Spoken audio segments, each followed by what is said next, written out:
shadows settle on the place that you left. Our minds are troubled by the emptiness. Destroy the middle, it's a waste of time. From the perfect start to the finish line. And if you're still breathing, you're the lucky ones. 'Cause most of us are heaving through corrupted lungs. We're setting fire. Hi guys, I hope that you can see me and hear me all right.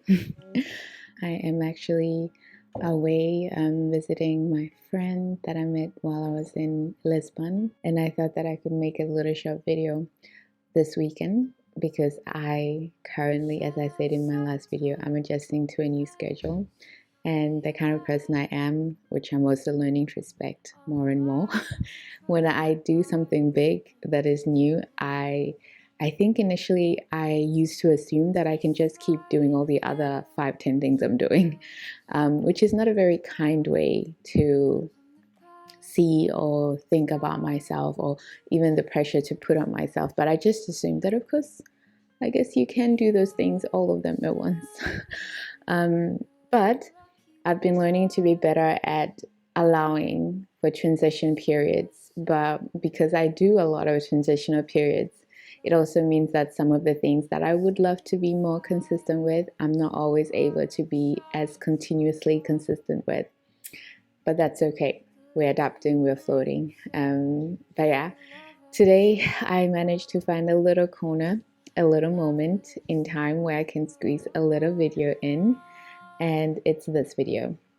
I don't know if you hear my friend, like I'm in her really cute studio apartment, and I've come to visit her for the first time in a long time, because usually she always comes to visit me in Copenhagen, and it's the first time I'm visiting her. And yeah, so I'm here. We've been having such a cute little moment together, like eating, going to food markets.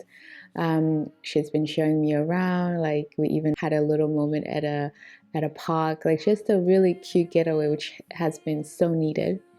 I'm planning to do a bit of a tour de France, where I visit some of my friends that I haven't had the opportunity to visit in a while, now that I can work more remotely. Like that's one thing that I really wanted to have an opportunity to do. So she was, of course, the first on my list.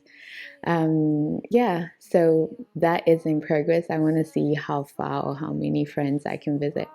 So now we're in Fyn.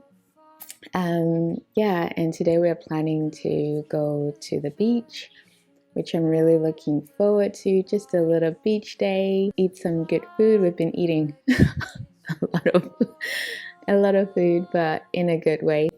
I've been adjusting to my work as well, which has been nice. I think for a while there, I did have a lot of not only anxiety with my job and my role, because I'm doing some things that are also new for me, which comes with the territory of wanting to learn new skills, which means you have to suck at things when you start. And been like really trying to be mindful with myself and how I see those things that I do, and how I talk to myself while I'm adjusting to new spaces, and paying attention to my mind and what it says to me while I'm doing new things. A lot of the time I think I'm very introspective. I'm making like a whole self-analysis, but I really feel, because I grew up in a home where I had to be very vigilant as a kid, I learned this habit, or I picked up this surviving skill, where I would just always have to be ahead of myself. Like, if I do that, what will that cause, and how is that person going to react, and maybe this person thinks that this about me, or maybe da da da da. And this kind of mindset, this kind of skill where I am thinking for other people in order to keep myself safe, which is also a very what do you call it, like a leftover trait of being codependent, of course. You're trying to manage your circumstances and where you are through how you perceive other people and how you want them to perceive you so you can stay safe, right? So as a kid, you learn that as a coping mechanism. And you all know, if you followed some of you my journey on like realizing I had codependency, working on my codependency, letting go of my codependency, to a place where I feel like right now, like in the most part, because the place I noticed it the most for me was in romantic relationships. And once I got that, like, then it was easier to try and do and take steps and change my mind, be aware of the way I think that causes me to fall into those traps or those ways of being, like knowing that now I'm an adult, I'm safe, I don't need to do that, and I can trust myself and within myself, and therefore I don't have to feel like I have to manage people outside of me by contouring myself or thinking for them, right, or thinking what they might think of me. And the sneaky thing about this thing, because while I was more aware of it in romantic relationships, I don't think I saw it as much in friendships. Like I always say, my friendships have always been the most healthiest relationships I've had. And I've learned a lot of my inner childhood wounds through my romantic relationships. But another place that I think a lot of those wounds, or maybe cracks from those experiences or scars of those experiences, show up, has been in doing like new things, especially when I'm in a corporate setting. And this is why this is also very interesting and fascinating for me, because it's not comfortable, it's not enjoyable, don't recommend. Shitty experience, but it is important. It's kind of like what I also share in my sessions with people, and I say that sometimes the things that challenge us the most and expose the parts of us that are still not healed, still triggered, and still needing of tenderness and care, we might see that and be like, this is so bad, I don't want this, I need to not be here. But if you can have a moment with yourself, and if the environment is safe enough for you to meet yourself, that can actually be a good experience of growth. And remember, key point, if the space is safe enough and you do feel like, yes, it's very uncomfortable, I feel very stretched, I feel very like a part of me is bringing out all my insecurities, but I do feel like this is maybe the right place for me to face those things, then you have a great combination. Even if it's in a romantic relationship, that's also the ideal feeling you want to have, like be with somebody you do love and trust, in order for you to feel safe being triggered, if that makes sense, and facing those things that trigger you in a healthy environment. But yeah, so I've been experiencing that with this new role that I've taken on. And it's been also interesting to see in so many ways where that initial, because I'm in a feeling, my feeling of unsafety is triggered, and then all my coping mechanism come up that in a different way, because then it's a different situation. I don't recognize it's the same story that maybe made me act a certain way in a romantic relationship, but now it's because I feel unsafe in a new environment. And I just came up with this saying for myself, which was like, because I caught myself doing that, like something would happen, or I'd do something at work and I wasn't really pleased with it, or I felt like I wasn't progressing the way I should. And then I would tell myself this feeling of, you should be this far ahead. No, I wouldn't say you should. I say they probably think that you should, and they probably da da da. Because I know that in myself, if I don't allow myself to say that to myself, from myself. But somehow I thought that I was just being perceptive by imagining what they might be thinking, right? But then I was like, what if we just decided not to assume what people are thinking? Because maybe it's still you judging yourself, but you're using it through the eyes of other people, and those people haven't said anything about that. You don't even know if they're thinking that. You are maybe using them as a vehicle to express your own insecurities within yourself. And they become a bit more easier to accept, because you're like, it's not me saying it, it's what I imagine them saying or thinking, if I do this that way, if I'm not doing this as well as I should be doing it. And then I also recognize, like I've been recognizing with this new role, which is why slow living and slow pace of doing things is so important for someone like me, not because it comes so natural for me in everything. Like I always express that me as a person, like the way I do things, I can be very slow, but in my head there is something rushing me that makes me feel like I have to be faster and I have to do things quicker. And then I recognize that comes also back from, because I'm like, where does that come from? Do I want to live like, is it me, or is it another worrying, another thing that I learned as a kid? And I've heard a lot about this as something that comes up, especially for kids who grew up in an environment where they thought they were either constantly rushed, or constantly judged or criticized. And also, if you grew up in a house where you heard more negative things than positive things, if you got bigger reactions when you did something bad than when you did something good, that becomes your default. Whenever, especially you're in a stressful situation, we are most likely going to revert back to those inner voices we learned at a young age, and those inner voices we had to play for ourselves in order for us to feel safe in our environments. So I recognize that all those things have been like triggered within me, like in this new environment with these new challenges. It was so wonderful because I got an opportunity to talk with the people I work with, and I felt really affirmed, and also even them asking me, why would you assume that you should that you should be at the level that you imagine you should be after just 2 months? That is not what we expect. And also, I also was researching this in my own time and recognized that, okay, usually it takes people like 4 to 6 months, and there I was already feeling like I'm behind. So I knew it was something within me. Where did I pick this up? Where did I learn to have this low tolerance of my own development and growth and allowing, right? And I'm grateful for that being exposed to me, and I'm grateful for having a reality checked in some of the ways that I see myself and my progress that are not as healthy. And like I also always say that we grow in different departments of our life. I don't know if department is the right word, like aspects of our life at different levels. You can have one area of your life where you feel like, there I feel so much more confident and grounded, and there I feel like we are at least in the right direction. But maybe in this particular space, I feel like I still need a lot more growing, or I still need a lot more tenderness. And then like you try to balance the healthiness of all of them as time goes on.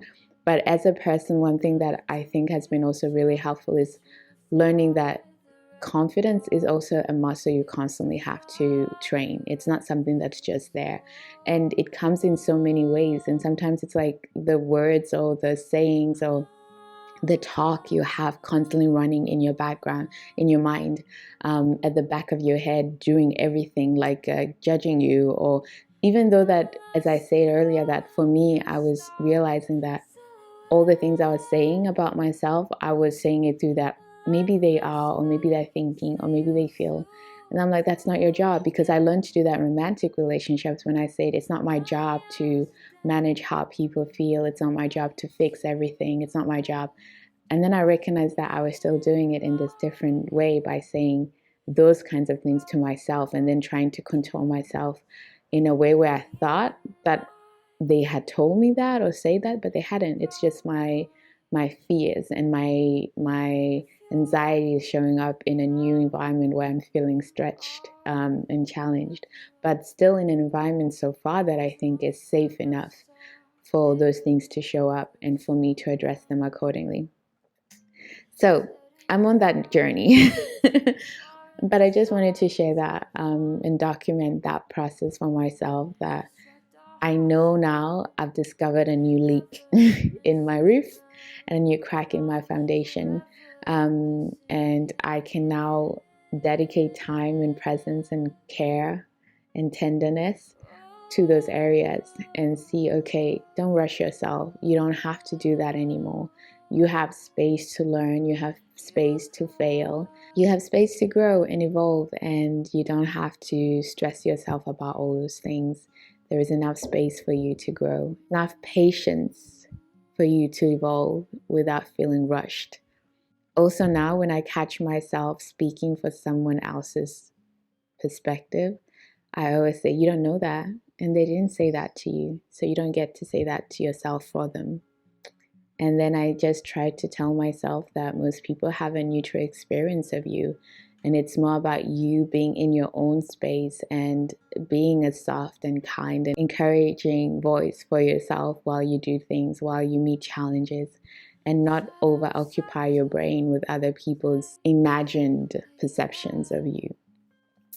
So basically that's where I am. I wanted to share that, and I hope it's of benefit. Like, I know that a lot of us feel like that in some way or form, and I'm excited to see how being here and working on this particular area in my life, it's going to add to my holistic experience of life and myself and my relationships, because I think this is a very important inner challenge I'm experiencing, and I'm happy that I get to do it in a way that also, of course, I am invested in evolving and growing. Like, the role I have, I want to grow in it, I want to develop in it, and in the same time I can use it as a practice tool also to watch how I approach myself when I'm doing something like this, right?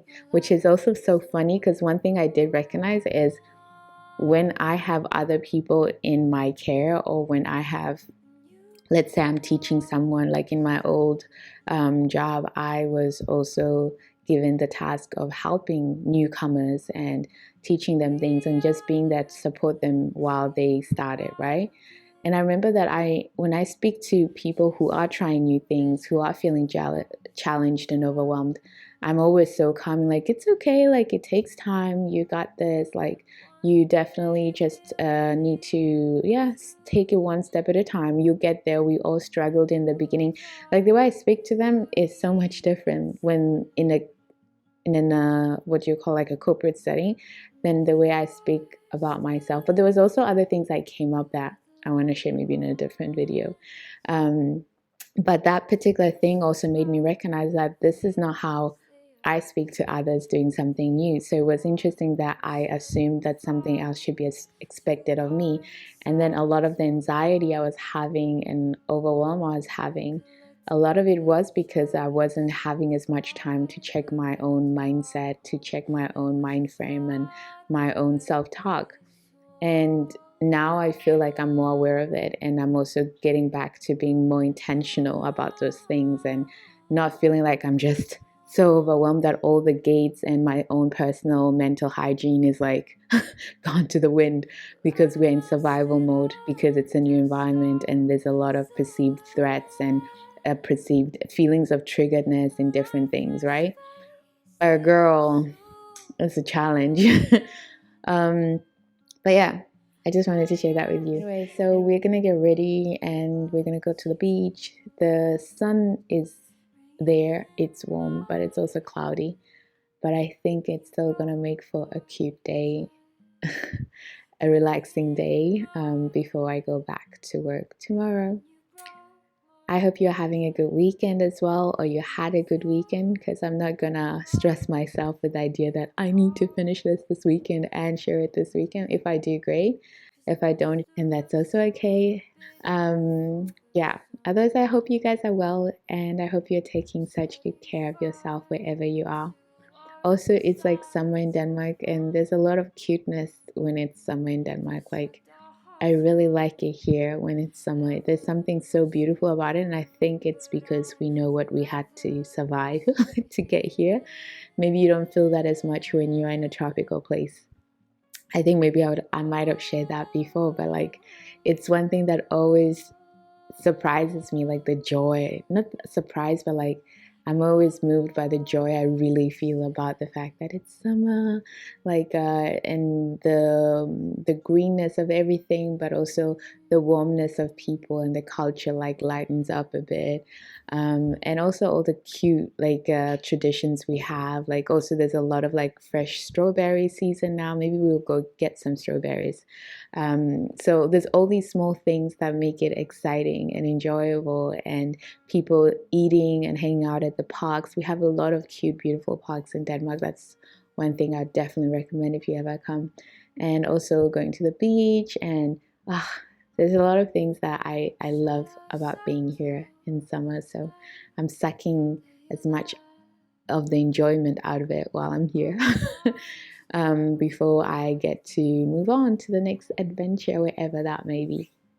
Anyway, guys, I hope you are well wherever you are, and I will speak to you in my next video. I'll see you in my next video. Have a lovely day.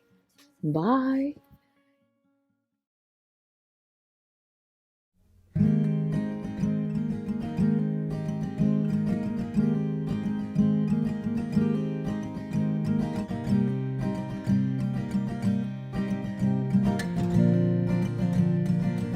So whether music or madness,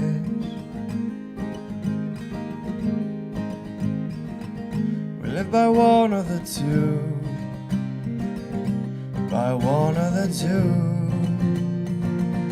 So go on, fill your heart up with gladness, not a moment too soon, not a moment too soon. So should we ration the reason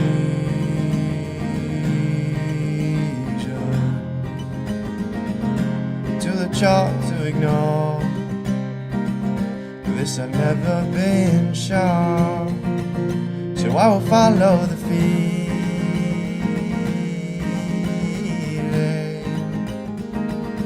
sing fever to the full, all of my fever to the full.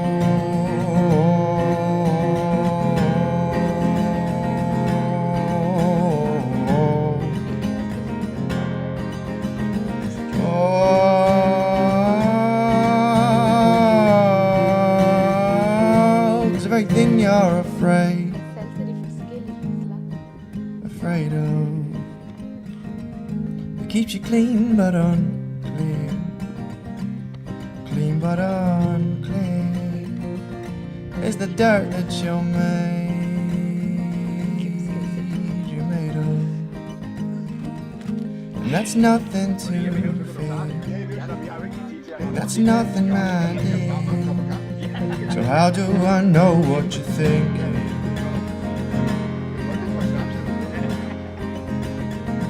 Maybe I thought it before.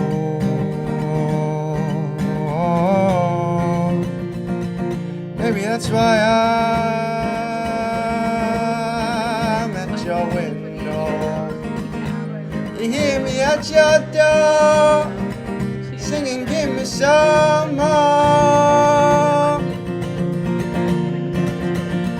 Oh, fever to the full.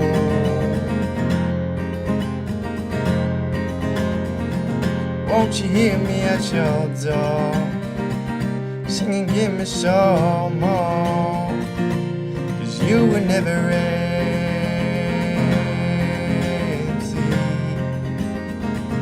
and we've been here before, and we've been here before.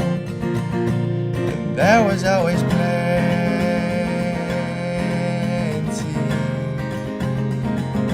yet still we asked for more, singing fever to the fall.